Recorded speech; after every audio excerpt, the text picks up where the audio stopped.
ilmu-ilmu itu akan menjadi semacam ini. Usul fikih juga bisa dinamakan ilmu usul saja. Ilmu usul. Dan Syekh Said kelihatannya lebih prefer mengatakan usul fikih dengan nama usul, bukan dengan nama usul fikih. Kenapa? Agar tidak disalahfahami, ini hanya usul untuk fikih furu saja. Tapi ini usul adalah usul mutlakon. Sebagai usul untuk ilmu fikih dan untuk ilmu apa namanya? Untuk ilmu aqaid. Ayo.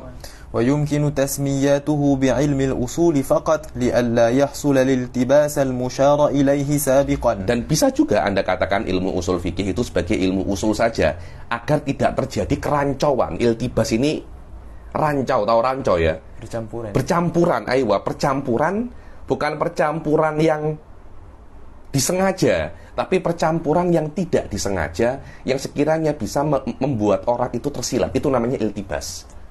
Itu namanya iltibas. Apa iltibas? Tadi itu iltibas bahwasanya ilmu usul fikih ini hanya untuk fikih saja, bukan untuk aqaid. Bukan untuk aqaid. Ini adalah iltibas. Ada percampuran dua makna ini. Dan itu sebabnya adalah ada kalimat fikih di dalam kalimatul usul. Yang mana ilmu fikih itu sekarang lebih dominan digunakan untuk fikih-fikih furu' daripada untuk fikih aqaid, yang pada zaman dahulu akidah pun juga dikatakan sebagai al-fiqhul akbar. Al-fiqhul akbar. Ayo. Wa huwa al-ilmu al-bahithu 'an al-adillati al-kulliyah allati tanbani 'alayha al-aqaid wal fiqh. Ayo, yakni wa huwa, yakni ilmu usul fikih adalah ilmu yang membahas tentang adillah kulliyah, tentang dalil. Jadi ilmu usul fikih itu adalah ilmu yang membahas tentang dalil. Dalil saja. Tak kisah dalil ini nak digunakan untuk fikih atau digunakan untuk ilmu akidah. Kan dalam ilmu akidah pun juga ada dalil atau wadah ya. Karena nanti ini adillah adillah hudusil alam, adillah subut jauharil farad, adillah kada. Dan adillah ini semuanya secara umum akan dibahas di dalam usul fikih. Dan Anda kalau di dalam ilmu mantik juga ada beberapa adillah. Karena itu adillah yang dipakai di dalam mantik pun juga mungkin akan ada berkaitan dengan usul fikih. Jadi nanti adillah mantik ini beberapa juga akan dibahas di dalam ilmu usul fikih. Karena di dalam ilmu mantik pun beberapa matolibnya itu nadori. Maknanya ini nadori, diperlukan apa namanya? Dalil. Seperti beberapa waktu yang lalu itu saya murojaah syarah Syamsiyah. Ada beberapa dalil, yakni apakah bisa kita iktisab tasawurat dari tasdikot atau tasdikot daripada tasawurat. Kemudian apakah bisa tasdikot ini tasdikot ini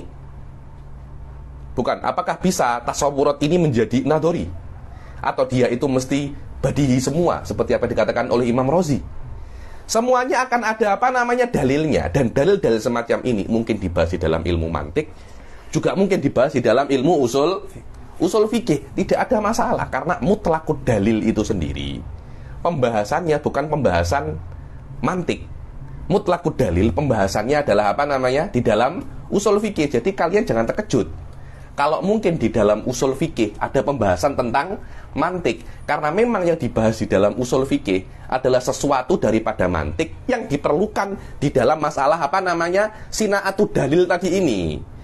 Loh, kalau semacam itu ya rujuk saja ke mantik, tak ya diletakkan dalam usul fikih. Lah Anda tidak paham maknanya usul fikih itu, karena para fuqaha ketika membuat sebuah ilmu, mereka berusaha untuk meletakkan semua yang ada di dalam ilmu itu.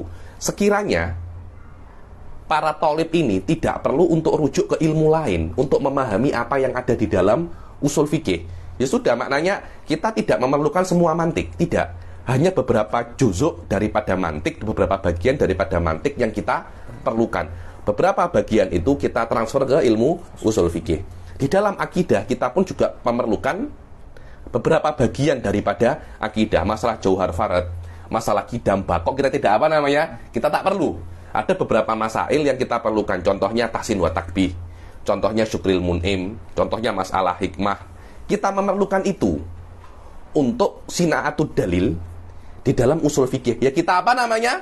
Kita ambil di situ. Di dalam lughah pun kita juga memerlukan beberapa hal di dalam lughah untuk memahami dalil. Contohnya wadi'ul lughah. Karena nanti akan diperlukan masalah hakikoh wal majaz. Nanti masalah huruful jar diperlukan di dalam usul fikih. Kita ambil hal itu, kita letakkan di dalam ilmu usul fikih. Akhirnya apapun perkara yang diperlukan oleh usul fikih sudah ada di dalam usul fikih. Jadi tidak perlu di dalam masalah ini rujuk ke ilmu bahasa, dalam masalah ini rujuk di dalam ilmu mantik. Pening nanti para student. Tak ya semacam itu sudah engkau belajar ilmu usul fikih lagi, engkau belajar ilmu usul fikih saja, tak perlu rujuk ilmu-ilmu yang lain. Hadza huwal maksud ya nih.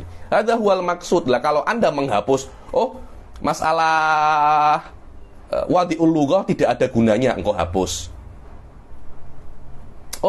Masalah tasawur wa tasdik tidak ada gunanya, engkau hapus. Akhirnya usul fikih ini bukan usul fikih yang hakiki, tapi usul fikih dengan makna ilmu yang menjadi basic terhadap ilmu fikih, bukan ilmu yang menjadi basic terhadap ilmu fikih dan ilmu tauhid.